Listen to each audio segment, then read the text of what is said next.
Today we're diving into one of the most misunderstood events in Islamic history, the incident where the Prophet Muhammad (SAW) was affected by black magic. Many people hear brief versions of this story, often distorted or taken out of context, but the truth is preserved in authentic hadith, narrated in Sahih Bukhari and Sahih Muslim.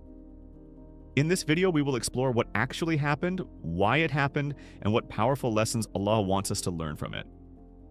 This is not a story of weakness. This is a story of divine protection, revelation, and the unmatched resilience of the Prophet, peace be upon him. So stay with me till the end as we uncover the real wisdom behind this incident. The incident began quietly, with changes so subtle that only someone close to the Prophet ﷺ could notice. He started experiencing moments where he felt he had completed a task even though he hadn't. It wasn't delusion nor confusion. It was a strange interruption to his normal routine. These moments didn't affect revelation, teaching, or leadership, but they did affect simple, everyday personal actions. Something was interfering with his usual clarity in small matters, and this continued for days. During this period, the Prophet ﷺ felt unusually drained.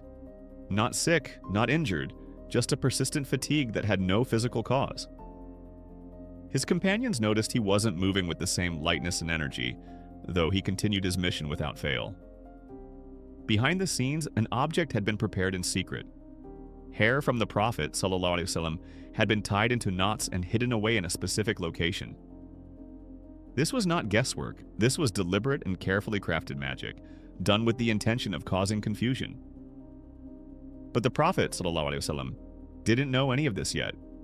What he did know was that something unseen was affecting him, and he turned to Allah alone with patience and prayer, waiting for clarity.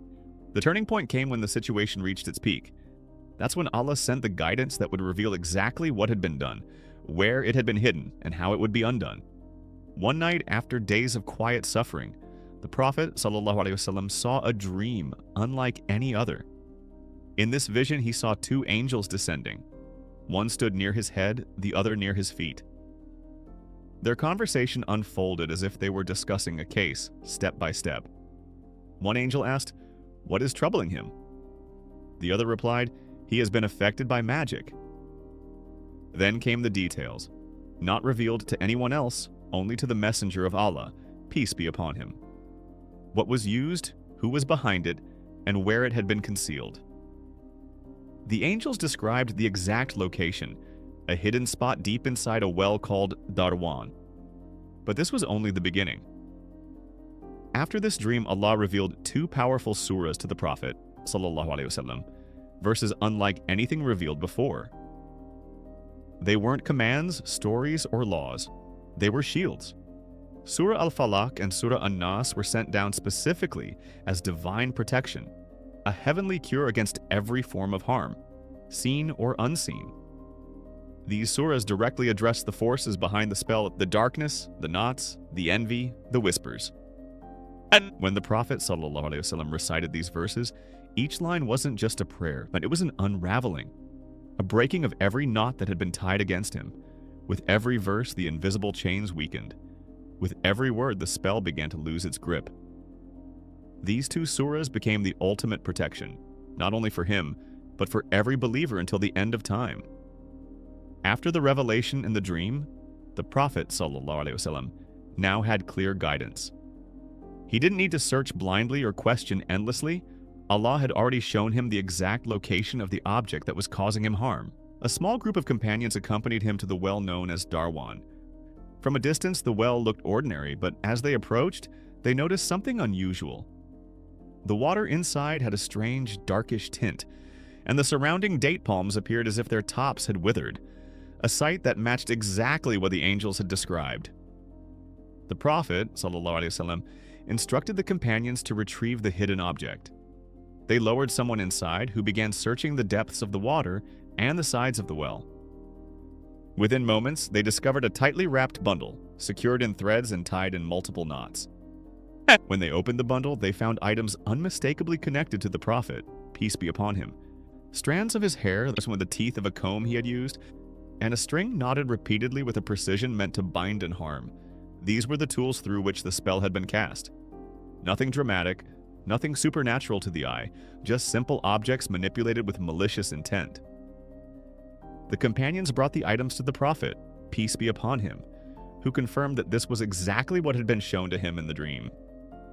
The moment the knots were undone, one by one as he recited the newly revealed verses, the spell collapsed completely. The discovery wasn't just the uncovering of an object, it was a demonstration that no hidden evil, no matter how carefully planned or deeply buried, can remain concealed when Allah decides to expose it. When the source of the magic was finally uncovered, the companions naturally felt anger. Someone had targeted the messenger of Allah, sallallahu alaihi wasallam. Someone had tried to harm the most honest, gentle, and trusted human being on earth.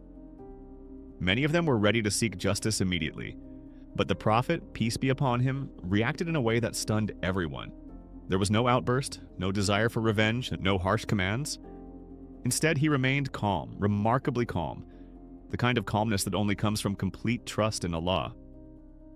He confirmed what had happened, acknowledged the harm, yet chose a path that reflected the purity of his heart.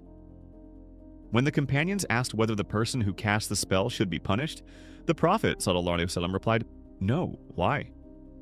He explained that Allah had already exposed the truth, removed the harm, and restored him completely.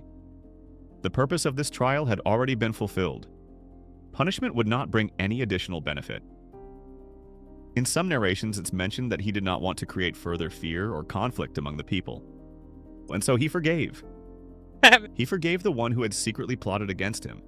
He forgave despite being targeted in such a personal way. He forgave even though the person had acted out of envy and hatred. This response wasn't weakness.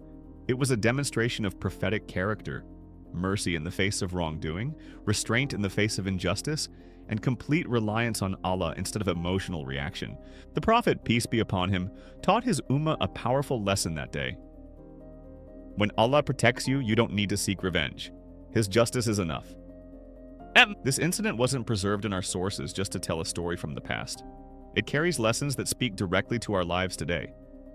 First, it teaches us that no one, no matter how righteous, pure, or close to Allah, is completely free from tests. If the Prophet ﷺ experienced hardship from something unseen, then our own struggles do not mean we are weak or abandoned. Trials are part of the journey of every believer. Second, it exposes the reality of hidden harm. Envy, hatred, and spiritual attack are not myths in Islam. They exist. But the story doesn't teach us to fear them.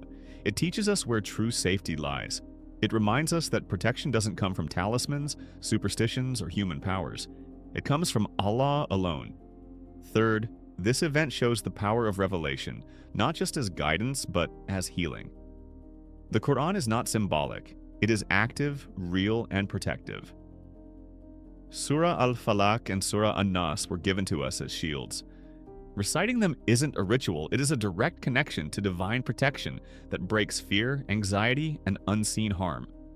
Fourth, it teaches emotional strength. The Prophet ﷺ did not panic, lose control, or allow fear to take over. He responded with patience, prayer, and trust. From this, we learn how to face our own invisible battles, with calmness, dua, and faith that Allah sees what we cannot. And lastly, this story teaches us mercy. The Prophet ﷺ forgave a person who wronged him deeply, not because the act was small, but because his heart was bigger.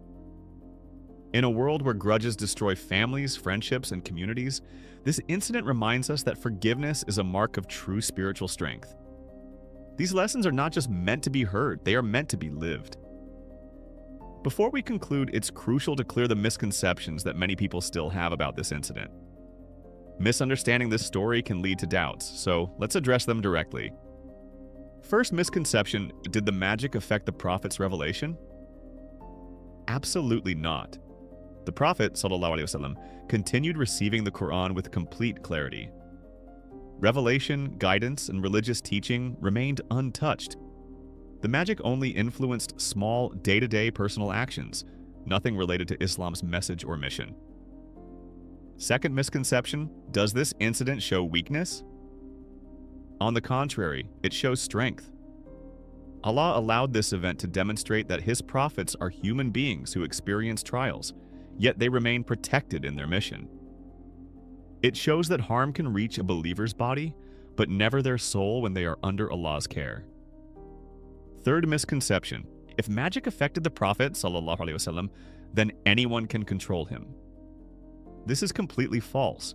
The magic caused temporary discomfort, not control. The Prophet ﷺ was never manipulated, never deceived in matters of faith, and never compromised in judgment.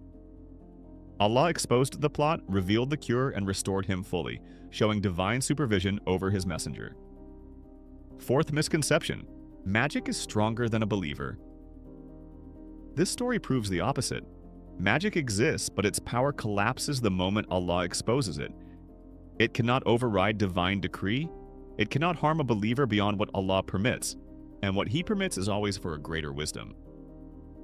Fifth misconception: talking about this incident spreads doubt. In reality, hiding authentic knowledge creates doubt.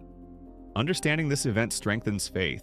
It teaches us that the Prophet ﷺ was human, that Allah's protection is absolute, and that every challenge has a solution revealed through patience, prayer, and trust. By clearing these misunderstandings, we see the story for what it truly is. Not a tale of fear, but a demonstration of Allah's power, the Prophet's resilience, and the Qur'an's unmatched protection. The story of the Prophet ﷺ and the black magic is not just history. It is a lesson for every believer, for every generation. It reminds us that trials can come from the most unexpected places, that challenges may touch even the closest servants of Allah, and that unseen forces cannot overpower divine wisdom. It also teaches us patience in hardship, reliance on Allah when fear surrounds us, and forgiveness when we have every reason to retaliate.